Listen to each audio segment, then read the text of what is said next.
Good evening everyone, welcome to civil services study. Practice set number ये 116 है। UPPSC PCS के लिए test series चल रही है। प्रैक्टिस करेंगे इसमें हम हिस्ट्री के प्रश्नों पर। ठीक है, उसी के आगे से कंटिन्यू करेंगे जहाँ तक 114वें टेस्ट में हो गया था, यानी भारत पर ब्रिटिश विजय चल रहा है टॉपिक, और ये इसका तीसरा भाग है। ठीक है, मतलब तीसरी टेस्ट वीडियो है हिस्ट्री में। टॉपिक का नाम है भारत पर ब्रिटिश विजय। तो चलिए स्टार्ट करते हैं।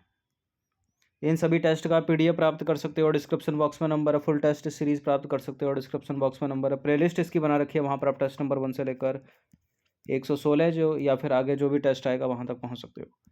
तो पहला प्रश्न है, सूची 1 को सूची 2 के साथ सम्मिलित कीजिए और नीचे दिए गए कूट की सहायता से सही उत्तर का चुनाव कीजिए। सूची 1 में गवर्नर और सूची 2 में है उनकी नीति। जैसे व्यक्तिगत नीति, सहायक संधि, घेरे की नीति, ठगों का दमन किसने किया? Sleeman, Warren Hastings, Lord Wellesley या लॉर्ड डलहौजी। देखिए, ठगों का दमन किया था स्लीमैन ने। ठीक है, व्यक्तिगत नीति या डॉक्ट्रिन ऑफ लैप्स यह है लॉर्ड डलहौजी की, और सहायक संधि है लॉर्ड वेलेजली की, और घेरे की नीति है वॉरेन हेस्टिंग। तो ए का 4 है और बी का है 3। ए का 4 है और बी का है 3, सी का 2 है और डी का है 1। तो सी है इसका आंसर। तो ठगी प्रथा या ठगों का दमन किया स्लीमैन, घेरे की नीति या वॉरेन हेस्टिंग की, सहायक संधि है लॉर्ड वेलेजली, इंग्लिश में बोलते हैं इसको सब्सिडरी अलायंस सिस्टम, और व्यक्तिगत नीति या राज्य हड़प नीति या डॉक्ट्रिन ऑफ लैप्स ये है लॉर्ड डलहौजी। ठीक है, बहुत पूछते हैं इसको और इसको। दूसरा प्रश्न है, अवध से हुई सहायक संधि के समय अवध का नवाब कौन था? अवध से हुई सहायक संधि के समय अवध का नवाब था सादत खां। ठीक है, सादत खां। ये नंबर है, इस पर कॉल या व्हाट्सअप करके आप यूपीपीसीएस और आरओ की फुल टेस्ट सीरीज प्राप्त कर सकते हैं। देखिए, सहायक संधि के अंतर्गत लाए गए राज्यों में जो है अवध जो है वो सबसे पुराना राज्य था। अवध का नवाब सादत खां के समय जो है सहायक संधि हुई थी, और ये समय 1798 से 1814 का। जब तक अंग्रेजों का मराठों पर नियंत्रण स्थापित नहीं हो गया तब तक अंग्रेजों ने अवध को मध्यवर्ती राज बनाए रखा। अवध का अंतिम नवाब कौन था? वाजिद अली शाह था। अलग से प्रश्न आ सकता है, याद रखिएगा। 1856 में कुशासन का आरोप लगाकर अवध को ब्रिटिश राज्य में मिला लिया गया। क्वेश्चन नंबर 3 पर आ जाइए। लॉर्ड वेलेजली की सहायक संधि के संदर्भ में निम्नलिखित कथनों पर विचार कीजिए। 3 कथन है, बताना कि इनमें से कौन सा जो है सत्य कथन है सहायक संधि के संबंध में, सब्सिडरी अलायंस सिस्टम के संबंध में। देखिए, इस संधि के अनुसार भारतीय राजाओं को विदेशी संबंध कंपनी के अधीन होंगे। इस संधि के अनुसार भारतीय राजाओं के विदेशी संबंध जो है कंपनी के अधीन होंगे। राज्यों को अपनी राजधानी में एक रेजिडेंट रखना होगा, और राज्य कंपनी की अनुमति के बिना किसी भी यूरोपीय व्यक्ति को अपनी सेवा में नहीं रखेंगे। कौन कौन से पॉइंट थे सहायक संधि में? लॉर्ड वेलेजली की सहायक संधि में ये तीनों पॉइंट थे, तीनों के तीनों सत्य हैं, तो डी है इसका आंसर। फिर से दोहरा देते हैं। इस संधि के अनुसार भारतीय राजाओं के विदेशी संबंध कंपनी के अधीन होंगे, राज्यों को अपनी राजधानी में एक रेजिडेंट रखना होगा, और राज्य कंपनी की अनुमति के बगैर किसी भी यूरोपीय व्यक्ति को अपनी सेवा में नहीं रखेंगे। ठीक है, कंपनी कौन सी? British company. तो करेक्ट है, तीनों के तीनों स्टेटमेंट, डी है इसका आंसर। इसके अतिरिक्त सहायक संधि में और भी अन्य शर्तें थी, वो हैं जैसे कि राज्य जो है युद्ध या संधि करने से पहले कंपनी से विचार करेगा, यानी कंपनी की अनुमति के बिना ना संधि करेगा राज्य ना युद्ध करेगा। बड़े राज्य जो है अपने यहाँ अंग्रेजी सेना रखेंगे।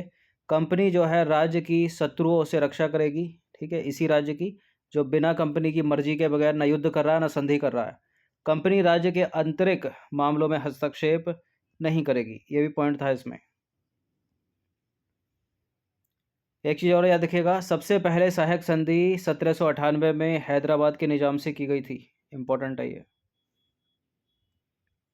क्वेश्चन नंबर 4 पर आ जाइए। सहायक संधि करने वाले राज्यों के संदर्भ में निम्नलिखित में से कौन सा क्रम सही होगा? निजाम निजाम निजाम निजाम कॉमन है, उसके बाद मैसूर है या तंजौर है या अवध है? बताइए। देखिए, सबसे पहले सहायक संधि करने वाले राज्यों में है निजाम। हैदराबाद के निज़ाम। उसके बाद मैसूर है, मैसूर के बाद तंजौर है, तंजौर के बाद अवध है, यानी सी है इसका आंसर। तो सबसे पहले सहायक संधि 1798 में हैदराबाद के निज़ाम से की गई। उसके बाद मैसूर से की गई 1799 में, यानी अगले ही वर्ष। और फिर उसके बाद तंजौर से की गई उसी साल अक्टूबर के महीने में 1799 में। और 1801 में अवध से की गई। ठीक है, पेशवा, बराड़ के भोसले, सिंधिया, जोधपुर, जयपुर आदि से की गई। और इस संधि के द्वारा अंग्रेजों को अत्यधिक लाभ मिला, किंतु भारतीय रियासतों को अत्यधिक हानि उठानी पड़ी। क्वेश्चन नंबर 6 पर आ जाइए। वो तो हो गई लॉर्ड वेलेजली की। अब ये आ जाइए राज्य हड़प नीति या डॉक्ट्रिन ऑफ लैप्स या व्यपगत नीति लॉर्ड डलहौजी की। लॉर्ड डलहौजी की व्यपगत नीति के द्वारा जिन राज्यों का विलय कंपनी के साम्राज्य में किया गया, उनका सही क्रम कौन सा? बहुत पूछते हैं एग्जाम में इसको। ठीक है, सबसे पहले या फिर घटते बढ़ते क्रम में बता दीजिए इसको। सतारा, सतारा, सतारा, संभलपुर, उसके बाद उदयपुर है, संभलपुर है, जैतपुर है, सबसे अंत में उदयपुर है, जैतपुर है, संभलपुर है, सतारा है। तो सबसे पहले कौन आएगा? Doctrine of lapse, Lord Dalhousie की डॉक्ट्रिन ऑफ लैप्स या व्यपगत नीति के द्वारा किस राज्य को सबसे पहले कंपनी या ब्रिटिश साम्राज्य में मिलाया गया? सबसे पहले सतारा को मिलाया गया, सतारा के बाद जैतपुर को मिलाया गया, उसके बाद संभलपुर को, उसके बाद बघाट को, अंत में आ जाएगा यहाँ सबसे उदयपुर। तो ए हो जाएगा इसका आंसर। देखिए, लॉर्ड डलहौजी के द्वारा जिन राज्यों या रियासतों को कंपनी साम्राज्य में मिलाया गया वे इस प्रकार थीं। सतारा 1848 में, जैतपुर तथा संभलपुर को 1849 में, बघाट को 1850 में, उदयपुर को 1852 में, झांसी को 1853 में, नागपुर को 1854 में, यानी सबसे अंत में नागपुर है। अच्छा, इनको अलग अलग करके ही पूछते हैं कि लॉर्ड डलहौजी की राज्य हड़प नीति के द्वारा झांसी को कब मिलाया गया था अंग्रेजी साम्राज्य में, सतारा को कब मिलाया गया था, या उदयपुर को कब मिलाया गया था। ठीक है, नागपुर को कब मिलाया गया था, या बढ़ते हुए क्रम में सजा दीजिए। क्वेश्चन नंबर 6 पर आ जाइए। अंग्रेजों की भारत के सीमावर्ती देशों के साथ मैत्री या संधि के संदर्भ में कौन सा एक सही सुमेलित नहीं है? नेपाल से 1816, बर्मा से 1855, तिब्बत से 1904, अफगानिस्तान से 1942। देखिए, ये सुगौली की संधि है नेपाल वाली 1816, बहुत पूछते हैं इसको, ये सही है। बर्मा से 1855 में, तिब्बत 1904 सही है, अफगानिस्तान 1942। बहुत बात का समय, क्विट इंडिया मूवमेंट चल रहा है इस समय भारत में, गांधी जी करो या मरो का नारा दे रहे हैं, तो इससे बहुत पहली बात है, तो डी है इसका आंसर, 1920-22 की बात है। देखिए, जिस समय भारत में ब्रिटिश सत्ता कायम थी उस समय भारत की सीमा पर नेपाल, तिब्बत, बर्मा और अफगानिस्तान मुख्य देश थे। भारतीय शासकों ने इन देशों के साथ सौहार्दपूर्ण संबंध थे। भारतीय शासकों के इन देशों के साथ सौहार्दपूर्ण संबंध थे, परंतु अंग्रेजों ने बारी बारी इनकी स्वतंत्रता जो है समाप्त कर दी और वहाँ अपना अधिकार स्थापित कर लिया। 1816 में नेपाल, 1855 में बर्मा, 1904 में तिब्बत और 1922 में अफगानिस्तान ने अंग्रेजों से संधि कर ली। तो वहाँ लिखा है 1942, जो कि गलत है, जबकि अफगानिस्तान से हुई थी 1942 में। ठीक है, याद रखना, इसको याद रखना, बर्मा को याद रखना, तिब्बत को याद रखना और अफगानिस्तान को भी 1922 में। अब आ जाइए क्वेश्चन नंबर 7 पर। मार्च 1816 में संपन्न सुगौली की संधि के संदर्भ में निम्नलिखित कथनों पर विचार कीजिए। देखिए, इस संधि के बाद नेपाल ने सिक्किम से अपने सभी अधिकार वापस ले लिए। इस संधि के बाद अंग्रेजों को सिक्किम, मसूरी, नैनीताल मिल गए और साथ ही शिमला भी। इस संधि के बाद अंग्रेजों को मध्य एशिया में अभियान के लिए सुगम मार्ग भी उपलब्ध हो गया। बताइए कौन सा सही है? सुगौली की संधि 1816 सही है, पहला भी सही है, दूसरा भी सही है, तीसरा भी सही है। ये तीनों के तीनों स्टेटमेंट करेक्ट हो जाते हैं, डी है इसका आंसर। देखिए, सुगौली की संधि जो है मार्च 1816 में नेपाल तथा अंग्रेजी साम्राज्य के मध्य हुई थी, यानी नेपाल और अंग्रेजों के बीच हुई थी, जिसके तहत अंग्रेजों को सिक्किम, शिमला, मसूरी और नैनीताल प्राप्त हुआ।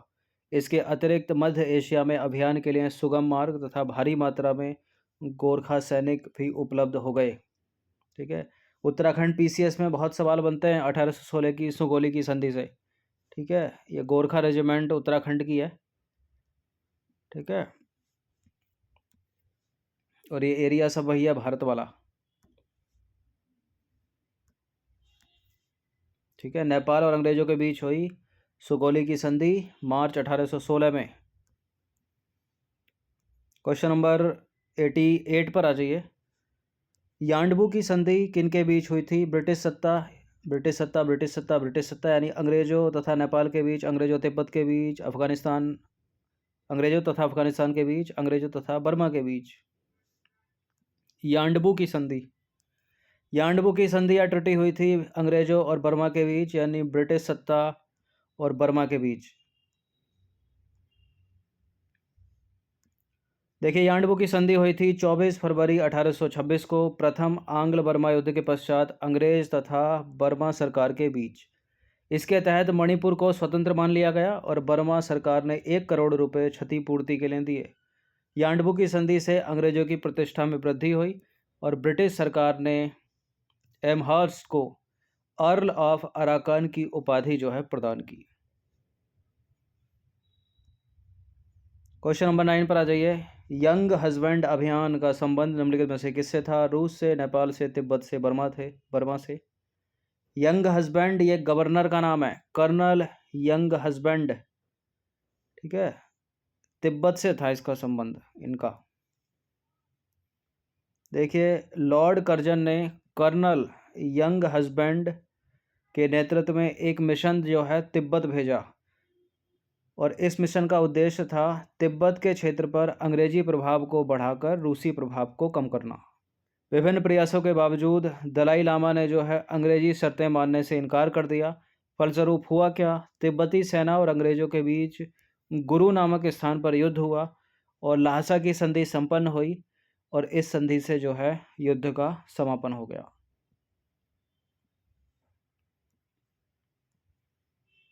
अब आ जाइए क्वेश्चन नंबर 10 पर। 21 फरवरी 1849 को अंग्रेजों ने सिखों को बुरी तरह पराजित करके अंतिम सिख शासक दिलीप सिंह को कहां भेज दिया था?